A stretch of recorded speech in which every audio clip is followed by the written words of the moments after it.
दोस्तों, आपने यह तो सुना ही होगा कि हिमालय की पर्वत श्रृंखलाओं पर ऐसे ऐसे साधु और संत रहते हैं जो कई हजार सालों से जिंदा हैं। बर्फ से ढके पहाड़ों में वह निर्वस्त्र होकर घूमते रहते हैं। अग्निजल, वायु या फिर बर्फ जैसी चीजों का उनके ऊपर कोई असर नहीं होता है। कठोर तप करके उन्होंने ऐसी ऐसी सिद्धियां प्राप्त कर ली हैं जहां पर प्रकृति के नियम भी उनके सामने ध्वस्त हो जाते हैं। आखिर इसके पीछे का रहस्य क्या है? क्यों प्रकृति के नियम उन पर काम नहीं करते हैं? क्यों कोई भी बीमारी उन्हें छू नहीं पाती है? आज की इस कहानी के माध्यम से हम उन योगियों की दिनचर्या, उनके खानपान और उनके योग अभ्यास के बारे में जानेंगे जो किसी को भी लंबी उम्र और निरोगी काया प्रदान कर सकते हैं। तो चलिए कहानी शुरू करते हैं। बचपन से ही श्याम सन्यासी प्रवृत्ति का था। जब वह पैदा हुआ था तो पंडित ने भी उसकी कुंडली देख देख कर यही बताया था कि यह बच्चा बड़ा होकर कोई साधु बनेगा। स्वाभाविक रूप से श्याम के माता पिता को यह बात अच्छी नहीं लगी। कौन माता पिता अपने बच्चे को साधु के रूप में देखना चाहता है। इसीलिए उसके माता पिता अक्सर उसे सन्यासियों से दूर रखने की अपनी पूरी कोशिश करते थे। जब भी कोई साधु उनके घर पर भिक्षा मांगने के लिए आता तो वह उसे बाहर भी नहीं आने देते थे। उन्हें ऐसा लगता था कि श्याम कहीं सन्यासी से प्रभावित होकर हमें बिना बताए छोड़कर ना चला जाए। लेकिन बाहर से बंदिशें लगाने से मन कभी कैद हुआ है क्या? क्योंकि मन की प्रवृत्ति ऐसी ही होती है। जिस वस्तु से, जिस विचार से या फिर जिस इंसान से तुम बचना चाहते हो, अनजाने में अवचेतन मन के स्तर पर उसी की ओर तुम आकर्षित हो जाते हो। इसीलिए माता पिता की तमाम बंदिशों के बावजूद श्याम का मन सन्यासियों की तरफ खींचा चला जाता था। एक बार बचपन में जब श्याम अपने माता पिता के साथ हरिद्वार घूमने के लिए गया हुआ था तो उसकी नजर तमाम सन्यासियों पर पड़ी। अपने माता पिता की नजरों से बचकर वह एक सन्यासी के पास पहुंचा। बूढ़े सन्यासी ने जब नासमझ बच्चे के हाथ में फल देखे तो उनके मन में उस बच्चे के प्रति प्रेम और करुणा पैदा होने लगी। वह सन्यासी श्याम को अपने पास बिठाकर उसे खीर, पूरी और हलवा खिलाने लगे। श्याम को भी यह भोजन बहुत स्वादिष्ट लग रहा था। गर्म गर्म पड़िया नारियल और किशमिश वाली खीर, हलवा। इसी बीच श्याम के माता पिता श्याम को ढूंढते हुए उस सन्यासी की कुटिया तक आ पहुंचे। जब श्याम की मां ने श्याम को सन्यासी के पास बैठे हुए देखा तो वह गुस्से से आग बबूला हो गई। उन्होंने यह भी ना सोचा कि सन्यासी तो उस बच्चे से प्रेम वार्तालाप कर रहे हैं। गुस्से में इंसान सही और गलत की समझ खो बैठता है। जब नाश मनुज पर छाता है तो पहले विवेक मर जाता है। श्याम की मां ने उस सन्यासी को जली कटी सुनानी शुरू कर दी। आसपास के तमाम लोग सुन रहे थे, उस सन्यासी के शिष्य तक सुन रहे थे। श्याम की मां गुस्से से लाल होकर उस सन्यासी से बोल रही थी कि तू मेरे बच्चे को समझा बुझाकर यहां पर फुसलाकर ले आया है। मेरे बच्चे को लालच देकर फुसलाकर यहां से ले जाना चाहता है। तुझे तो कठोर कारावास होना चाहिए, फांसी की सजा होनी चाहिए। तुझे श्याम की मां इस बात से परेशान थी कि उसका बच्चा एक सन्यासी के पास पहुंच गया है। कहीं उसके मन में सन्यासी बनने की इच्छा प्रकट हो गई तो वह क्या करेंगी? अगर पंडित की भविष्यवाणी सच हो गई तो वह अपने बेटे के बिना बिल्कुल अकेली रह जाएगी। आसपास की भीड़ ने श्याम की मां को समझाने की कोशिश की। उनको बताया कि सन्यासी कोई ऐसे वैसे आदमी नहीं है, वह बहुत सालों से यहां पर आश्रम चला रहे हैं। जब श्याम की मां अपने बेटे का हाथ पकड़कर वहां से ले जा रही थी तो उस सन्यासी ने बड़े प्रेम और करुणा से एक बात कही। उन्होंने कहा कि बहन जी, आपका बच्चा बहुत गुणी है, वही होगा जो लिखा हुआ है। तुम अपने पास वायु को कैद नहीं कर सकती। जो बच्चा लाखों लोगों के रास्ते का दीपक बनकर पैदा हुआ है उसको तुम सिर्फ एक कमरे को रोशन करने के लिए नहीं रख सकती। यह बात जितनी जल्दी समझ जाओ उतना अच्छा होगा, उतना कम कष्ट होगा। श्याम की मां सन्यासी की बातें समझ रही थीं।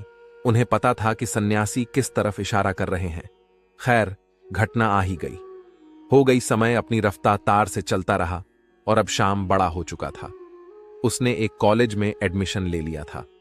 योग, आध्यात्म और मनोविज्ञान के बारे में पढ़ाई कर रहा था। कॉलेज की तरफ से उसे एक प्रोजेक्ट पूरा करने के लिए मिला। प्रोजेक्ट का टॉपिक यही था कि लंबी उम्र वाले स्वस्थ लोगों की दिनचर्या, उनका खान पान और उनके बारे में पूरी जानकारी इकट्ठी करके लानी है और कॉलेज में जमा करनी है। श्याम उन सन्यासियों की खोज में निकल पड़ा जो कई सालों से स्वस्थ जीवन जी रहे थे। बूढ़े होने के बाद भी उनके शरीर में एक चपलता थी, दृष्टिकाण और बाकी सारी इंद्रियां जिनकी ठीक प्रकार से काम कर रही थीं। कई सन्यासी तो उसे ऐसे मिले जो 100 साल को पार कर चुके थे और पूरी तरह से स्वस्थ थे। अब धीरे धीरे अलग अलग सन्यासियों से मिलने में श्याम को बड़ा मजा आने लगा, लेकिन उसके अंदर जीवन के उन रहस्यों को जानने की बहुत इच्छा थी जिनमें आम लोग कोई रुचि नहीं रखते हैं या फिर कोई विश्वास ही नहीं करता है। श्याम ने सोचा कि यही समय है। अगर ऐसे सन्यासी पृथ्वी पर बसते हैं जो 500 से 1000 सालों से जिंदा हैं, तो मुझे उनको खोजने का बहुत बढ़िया मौका मिला है। लेकिन समस्या यह थी कि ऐसे सन्यासियों को खोजा कहां जाए, ऐसे सन्यासी मिलेंगे कहां। तमाम किताबों को पढ़ने के बाद उसने एक निष्कर्ष निकाला।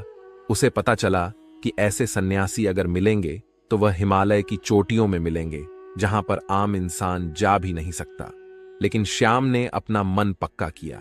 श्याम ने पूरा संकल्प ले लिया था कि चाहे रास्ता कितना भी कठिन क्यों ना हो, वह हिमालय की उन दुर्ग चोटियों तक, उन गुफाओं तक जरूर पहुंचेगा। और अपने माता पिता को बिना बताए वह हिमालय की उन चोटियों की तरफ निकल पड़ा। युवावस्था के दिन थे, गर्म खून था, किसी चीज का कोई डर नहीं था, और सबसे बड़ी बात श्याम का भाग्य था जो उसे खींचकर उन योगियों के पास लेकर जा रहा था। उसने उन पहाड़ों को चढ़ने के लिए पूरी तैयारी कर ली थी। सर्दियों के मोटे मोटे कपड़े ले लिए थे, रास्ते के लिए खाना पना इकट्ठा कर लिया था। जंगली जानवरों से बचने के लिए उसने हथियार भी अपने पास रखा था, और अपने साथ वह एक टॉर्च भी लिए था, ताकि कि रात में भी वह जल्द से जल्द यात्रा कर सके, उसकी यात्रा में कोई बाधा ना रहे। धीरे धीरे जब वह स्थानीय लोगों से पता करते हुए हिमालय की उन दुर्गम चोटियों तक पहुंचने लगा, तो उसके फोन ने भी काम करना बंद कर दिया। अब उसका दुनिया से कोई संपर्क नहीं था, लेकिन दुनिया से कटने के बाद वह खुद से जुड़ने लगा था। अब उसे हिमालय के जंगलों से गुजरते हुए असीम आनंद की प्राप्ति हो रही थी। उसका जहां मन करता वहीं पर रुक जाता और फिर पता करके आगे के रास्ते पर निकल पड़ता। उसे नहीं पता था, उसे कोई अंदाजा नहीं था कि वह ऐसे योग्य से कभी मिल पाएगा कि नहीं, लेकिन मन में इच्छा थी, पूरा विश्वास था, और इसीलिए वह अपने रास्ते पर आगे बढ़ता जा रहा था।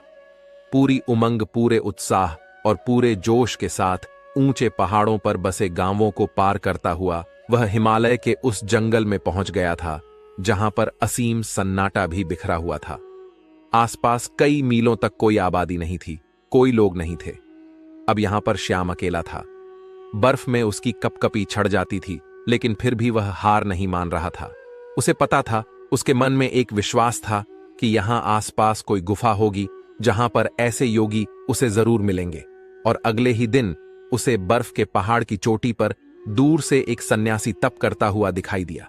उस सन्यासी ने अपने शरीर पर कोई वस्त्र धारण नहीं कर रखा था। श्याम उस सन्यासी को पहाड़ी के नीचे से देख रहा था, लेकिन वह बहुत खुश हो गया। इतनी लंबी यात्रा का परिणाम उसे मिल रहा था। वह जल्दी जल्दी अपने कदम बढ़ाता हुआ उस पहाड़ी की चोटी पर पहुंचने का प्रयास करने लगा, लेकिन पहाड़ी एकदम खड़ी हुई थी, इसीलिए बार बार वह फिसल जा रहा था। सन्यासी यूं तो आंख बंद किए हुए थे, अपने ध्यान में लीन थे, लेकिन अपने मन की आंख से वह श्याम की सारी मेहनत देख रहे थे। उस पहाड़ी पर बार बार चढ़ने में विफल होते हुए श्याम बहुत थक गया था। थकान के कारण वह वहीं पर मूर्छित होकर गिर पड़ा। जब वह मूर्छित हो गया तो वह सन्यासी जो ऊपर तप कर रहा था, वह उसे अपने साथ अपने हाथों में उठाकर एक गुफा के अंदर लेकर गया। वहां पर उसके अलावा 2 और सन्यासी मौजूद थे। श्याम मूर्छित था, बेहोश था, उसके शरीर में बहुत थकान थी। उस सन्यासी ने कुछ पत्तों का एक घोल तैयार किया और फिर श्याम के मुंह में ऊपर से 2 बूंद डाली। अचानक से श्याम उठ खड़ा हुआ। उसकी सारी बेहोशी, सारी थकान एकदम दूर हो गई। होश में आते ही श्याम दोनों हाथ जोड़कर उनको प्रणाम करने लगा। बहुत खुश हो गया। श्याम ने उनसे कहा कि मेरी बड़ी अनुकंपा है कि मुझे आप जैसे दिव्य योगियों के दर्शन हुए। मैं आपसे कुछ सवाल पूछना चाहता हूं। आप इतनी बड़ी उम्र तक, इतने सालों तक कैसे जीवित रहते हैं? आपके शरीर में कभी कोई बीमारी क्यों नहीं होती है? अगर आप वह तरीका जानते हैं तो दुनिया को वह तरीका क्यों नहीं बताते? दुनिया में बहुत से लोग बहुत दुखी हैं। लोगों को नाना प्रकार की बीमारियां हो रखी हैं। उम्र से पहले ही वह बूढ़े दिखने लगते हैं। उनकी मृत्यु तक हो जाती है। तो अगर आपको ऐसे तरीके पता हैं तो आप लोगों को क्यों नहीं बताते हैं? इसका कारण बताएं। आप तो योगी हैं, आपको तो दुनिया की मदद करनी चाहिए। उसकी बातें सुनकर तीनों सन्यासियों ने कोई प्रतिक्रिया नहीं दी। ऐसा लग रहा था जैसे उन्हें श्याम की भाषा समझ में ही नहीं आ रही हो। श्याम ने जब यह महसूस किया तो उसने इशारों से समझाने का प्रयास किया, लेकिन कोई फायदा नहीं। अब श्याम उनको समझा समझा कर थक चुका था और एकदम और चुपचाप बैठा हुआ था। वह सोच रहा था कि मेरा इतनी दूर आना एकदम व्यर्थ हो गया, एकदम बेकार हो गया। दर्शन तो हुए, लेकिन जो सवाल मेरे मन में थे उनका जवाब नहीं मिला। श्याम ने सोचा कि इतना लंबा सफर तय करके आया हूं, कुछ दिन इनके साथ रहता हूं, इनकी दिनचर्या ही देख लेता हूं, शायद उससे कुछ पता चल जाए। और यह सोचकर श्याम वहीं पर रहने लगा। सन्यासी एक दूसरे से बिल्कुल भी बात नहीं करते थे, एकदम मौन रहते थे, चुप रहते थे। किसी एक एक सन्यासी को दूसरे से अगर कोई काम होता तो वह बिना बोले ही एक दूसरे के मन की बात समझ लिया करते थे। अब श्याम को बेचैनी होने लगी। एक गुफा में चुपचाप बैठे रहना, भला इससे क्या होगा? यह कैसा जीवन है? सन्यासी बैठे हुए सिर्फ योग अभ्यास करते रहते थे, तप करते रहते थे। उनके चेहरे पर, उनकी आंखों में एक गजब का ठहराव था, एक गजब की शांति। जो भी उनके मुखमंडल की आभा को देख ले तो उनकी तरफ आकर्षित रहे। बिना रह नहीं पाए श्याम ने कि सन्यासी खाना बहुत कम खाते थे और जो भी खाते थे उसे पूरे मन से बनाते थे, पूरे भाव विभोर होकर बनाते थे। सुबह ब्रह्म मुहूर्त में उठना, ठंडे पानी से स्नान करना और फिर सर्दियों की धूप में बर्फ पर बैठकर ध्यान साधना करना, यही उनका काम था। 2 दिन तक उनके अनुसार काम करने के बाद वहां रहकर श्याम ऊब चुका था। वह न किसी से बात कर पा रहा था, न अपने मन के सवालों को शांत कर पा रहा था। 3 दिन बाद श्याम ने वहां से जाने का निश्चय किया। उन्होंने उनके सामने प्रणाम किया और उनको प्रणाम करते हुए कहा कि शायद मेरा प्रणाम भी आप स्वीकार ना कर पाओ, क्योंकि आपको उसका मतलब नहीं पता होगा, लेकिन मैं आपसे मिलकर धन्य हो गया और अब मैं आपसे अलविदा चाहता हूं। और यह कहकर वह अपने चेहरे पर मुस्कान लेकर उन योगियों के पैर छूकर वापस चलने के लिए तैयार हुआ कि तभी उसके कानों में बूढ़े सन्यासी की आवाज आई। बूढ़े सन्यासी ने कहा कि अपने सवाल का जवाब तो सुनते जाओ। श्याम यह सुनकर आश्चर्यचकित हो गया। वह कुछ बोलना चाह रहा था, लेकिन सन्यासी ने उसे चुप करते हुए कहना शुरू किया कि सबको अपने मन के सवालों के जवाब चाहिए, लेकिन सभी सवालों के जवाब मौन में छिपे हुए हैं। तुमने मौन रहकर बिना कोई सवाल किए हमारी दिनचर्या देखी। अगर मैं तुम्हें वह बताने का प्रयास करता, समझाने का प्रयास करता, तो शायद कोई खास बदलाव नहीं आते। तुम एक कान से सुनते और दूसरे से निकाल देते, और यही तो दुनिया करती है। सचमुच में कौन इच्छुक है ये ज्ञान पाने का सवाल यहां खड़ा होता है। 2 दिन तक इस दिनचर्या का पालन करने के बाद तुम्हारा मन ऊब गया। मतलब तुम भी नहीं चाहते इन सारे तरीकों को जानना। हालांकि तुम्हें पता है कि हमारे इस भोजन, इस दिनचर्या के कारण ही हमारा शरीर हमेशा निरोगी रहता है, हमेशा स्वस्थ रहता है, लेकिन तुम इसका पालन नहीं कर सके। 3 दिन तक भी नहीं कर सके। चौथे दिन तुम वापस अपने घर जा रहे हो। दुनिया में बहुत कम ऐसे लोग होते हैं जो मौन रहकर दूसरों का ज्ञान खुद प्राप्त कर लेते हैं। अगर तुम सिर्फ मौन रहना, चुप रहना सीख जाओ तो तुम दूसरों के सारे ज्ञान को ग्रहण कर सकते हो, बिना उससे पूछे। श्याम ने मुस्कुराते हुए हाथ जोड़कर उस सन्यासी से पूछा कि हे गुरु, यह बताने की अनुकंपा करें कि आप कौन सा योग अभ्यास करते हैं। क्या आपकी दिनचर्या है जिससे कि आप इतने सालों से जीवित है? आपकी उम्र दिखने में तो कोई 60 से 70 साल की लग रही है, लेकिन लोगों का कहना है कि आप 5000 साल से जिंदा हैं। क्या यह सत्य है? महात्मा सन्यासी ने मुस्कुराते हुए नादान और भोले श्याम के सर पर हाथ फेरा। उन्होंने श्याम को सबसे पहला तरीका बताया। उन्होंने श्याम से पूछा कि हमारे शरीर का सबसे बड़ा भोजन क्या होता है। श्याम सोच में पड़ गया। उसे कोई जवाब नहीं मिला। तो सन्यासी ने उसे बताया कि हवा हमारे शरीर के लिए सबसे बड़ा भोजन होता है। हवा हम 24 घंटे खाते रहते हैं और हवा हमारे शरीर के लिए सबसे ज्यादा महत्वपूर्ण होती है। लेकिन आजकल के समय में पूरी हवा प्रदूषित हो चुकी है। इसीलिए जो प्रदूषण से भरी हुई हवा तुम्हारे अंदर जा रही है, वही तुम्हारे शरीर में बीमारियों को जन्म देती है। इसीलिए अगर तुम घर पर ऐसे कमरे में रहते हो जहां पर हवा का आना जाना कम होता है, जैसे कि एयर कंडीशन रूम में होता है, उसमें ताजी हवा का आना जाना नहीं होता, तो तुम्हें अपने कमरे में ऐसे पौधे लगाने चाहिए जो 24 घंटे हवा यानी कि ऑक्सीजन देते हो। छोटी छोटी बेल तुम किसी बोतल में डालकर अपने कमरे में रख सकते हो जो तुम्हें 24 घंटे ऑक्सीजन देगी, वह भी एकदम ताजी। और लोग दुनिया में यही भूल करते हैं। जिस सांस को वह ले रहे हैं वह कितनी शुद्ध है, इसका कभी आकलन ही नहीं करते। अगर वह लोग यह कभी सोच पाए तो शायद प्रदूषण से मुक्त दुनिया हो सकती है, हमारी पृथ्वी स्वर्ग हो सकती है। दूसरा होता है हमारा खान पान। अधिकतर लोग ज्यादातर समय खाते ही रहते हैं, लेकिन हमारा शरीर भी एक यंत्र होता है और उस यंत्र को भी काम करने के लिए आराम चाहिए होता है।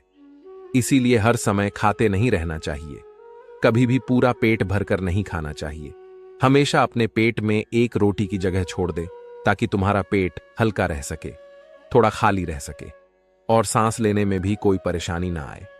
तीसरा तरीका होता है हमारी दिनचर्या। सही तरह की दिनचर्या में तुम्हारा योग अभ्यास, शारीरिक व्यायाम, प्राणायाम।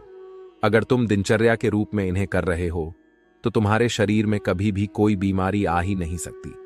लेकिन हम सिर्फ बहाने ढूंढते हैं। हम कुछ काम करना नहीं चाहते, हमें सारी चीजें बैठे बैठे चाहिए और शरीर को जितना आराम दोगे वह उतना ही खराब, उतना ही बेकार हो जाएगा।